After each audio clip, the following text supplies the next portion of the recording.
So we're going to continue with how to relate to the Buddha. Okay? So, in line with our refuge precepts, when we take refuge in the Buddha, then we don't take refuge in any kind of worldly gods. Okay? So, of course, that can mean a Judeo-Christian god. It could mean Brahma and Indra. It could mean spirits, seances, these kinds of things. So the Tibetans have a lot of these kind of spirits and gods in their pantheon. And so what they say is you can make offerings to these beings and request help from them, but you don't take refuge in them. Okay? Because you'll see, like when we do the offering of the remaining soak, we give it to different living beings. We offer to pretas and so on.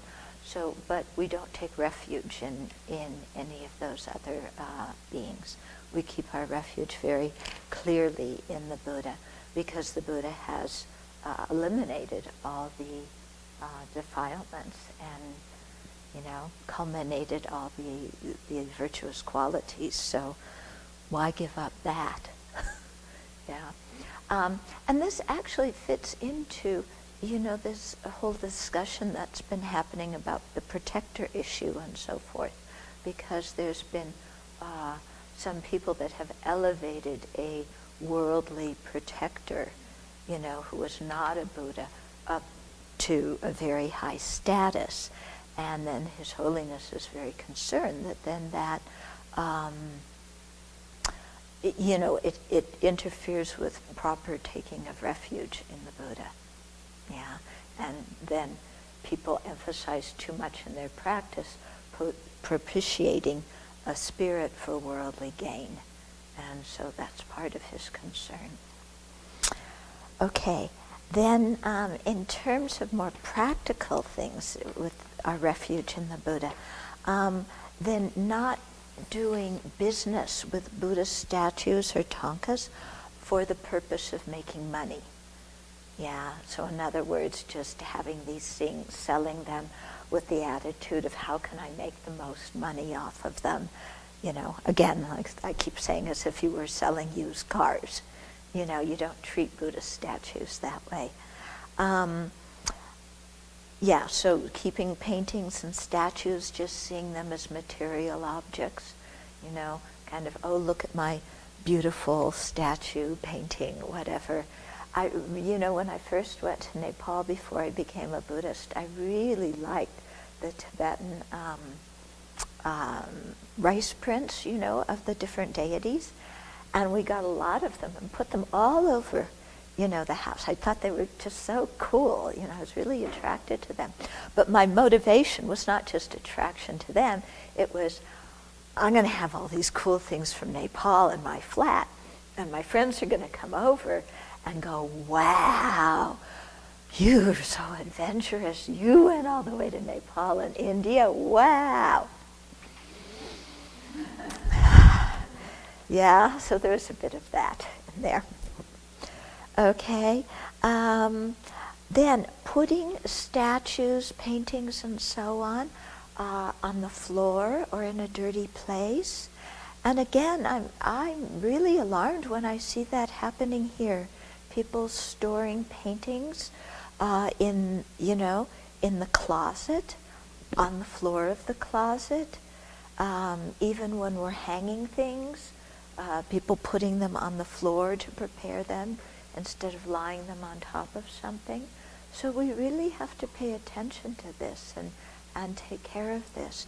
Also, we have statues that still need to be filled, so the heads are wrapped, but we should keep those statues clean. We don't let statues stay in a dirty place and collect dust.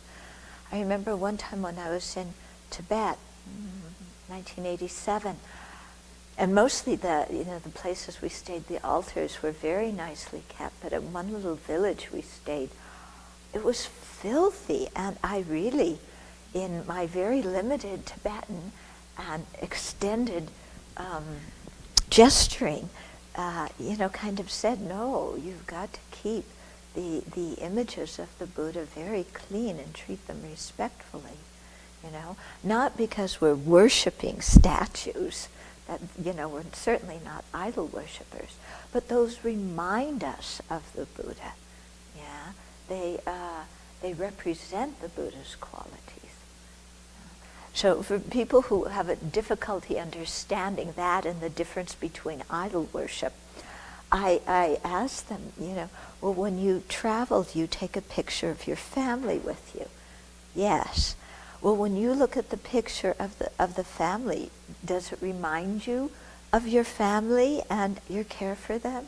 Yes. Well, that's the same way here. Do you take the picture of your family and, leave it around and put a coffee cup on top of it so it has a ring on it, or, put your dirty shoes on top of it? No, you don't do that because it represents the people you care for. So it's the same kind of idea here. Okay? Okay, so using a statue as a paperweight, putting things on top of statues, except like I told you the story of the person who was walking and it was raining, so he put the shoe on top, and the person who came later when it wasn't raining and took the shoe off. So, okay, things like that. Then destroying statues, destroying stupas, opening them up, knowing that often people put precious objects inside and you want to, steal whatever is inside. So desecrating things. Taking offerings, things that have been offered to the Buddha, keeping them for yourself. So as I always say, taking down the food offerings just at the time for dessert, or putting the food offerings up there, from now until the time of dessert, as if you just needed a place to put them before you can eat them. You weren't really giving them. Okay? Taking offerings given to the Buddha. So, for example, lights or cloth or jewelry, things like that people out of faith put on the altar or offer to the Buddha, then taking those for our own personal use. Okay? If there's extra things that have been offered to the Buddha, then if you want to make something else for the Buddha out of those materials, that's fine. Or if the Sangha together as a whole decides, let's say, if somebody, offered diamonds to the Buddha and we didn't want to leave them out because they would get stolen, we could potentially sell them, but then we use the money to do something else for the Buddha, maybe build a different offering or get some, nicer, more statues or decorate the place more or something like that. But we don't take things offered to the Buddha for ourselves, yeah? And so that's what gets very confusing. Some temples put right by the altar the donation box. So people feel their motivation is I'm giving to the Buddha, but then the people running the temple take it for their own use, yeah. So that's why we don't have our donation box right under the altar, yeah. If people offer money on the altar, that's for the Buddha, and we'll spend it for the Buddha, Dharma, and Sangha. The donation box is for the Sangha, the monastic community, or in other places, so that there's no confusion in people's minds who they're offering to. Okay, so selling statues to make a living. So buying a statue isn't negative if you want a holy object for your altar. But if you then turn around and sell it to make a profit, then, that's clearly negative. And then saying the Buddha's body is ugly. So, there may be certain statues or paintings that are not well done. So we say the artistry isn't so great.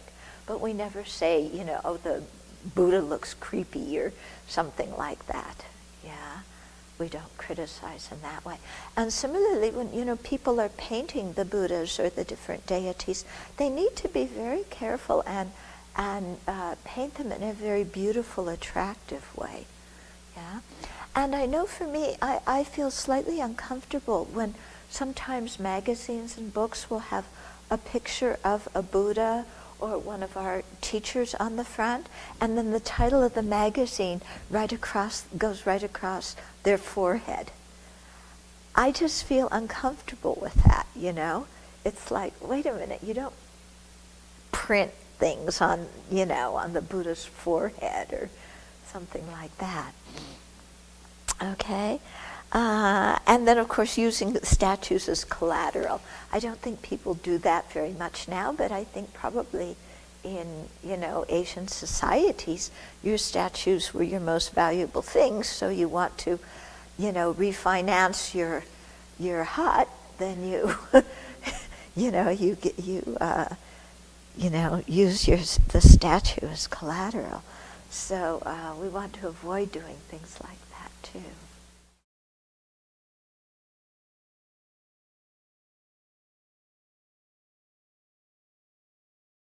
Yeah. I mean, as long as you have it not directly on the floor, but if you have other things higher in the closet, yeah, okay, if the closet's otherwise totally empty, at least it's not on the floor. Of course, if you can put it higher, it's nicer, but, if you can't put anything in the walls, then what to do?